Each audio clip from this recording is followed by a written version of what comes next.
আমার রাজনৈতিক দল কি, আমার পরিচয় কি, আমার আদর্শ কি, আমরা এটাকে দেখি না।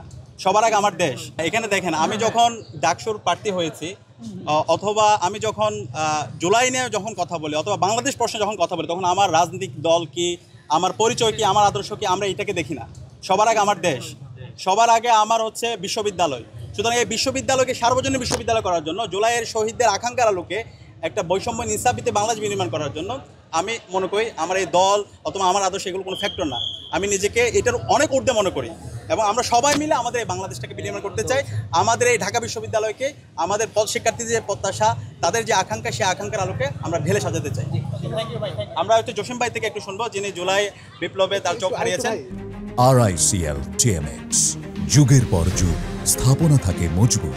জুলাইয়ের আগে আমি নিতান্ত একজন সাধারণ শিক্ষার্থী, আমি চাকরি প্রার্থী ছিলাম। আমার এই চোখের দৃষ্টি হারানোর জন্য অনেকগুলো চাকরি আমার মিস গেছে, মানে আমি এখন আর চাকরির প্রস্তুতি নিতে পারি না।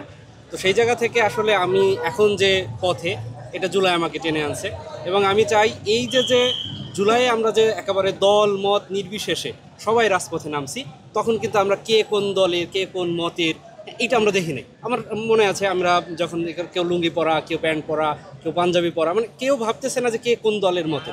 তো আমার ইচ্ছা, আমার স্বপ্ন যে আমাদের এই নতুন বাংলাদেশে, জুলাই পরবর্তী বাংলাদেশে আর কখনোই যেন আমাদের এই দলমত নির্বিশেষে কোনো স্বৈরাচারের অত্যাচারের শিকার হই, বা আমাদের এই যে একসাথে রাস্তায় নামার বা একসাথে চলার যে একটা ঐক্য, এই মতৈক্যটা যেন ঠিক থাকে।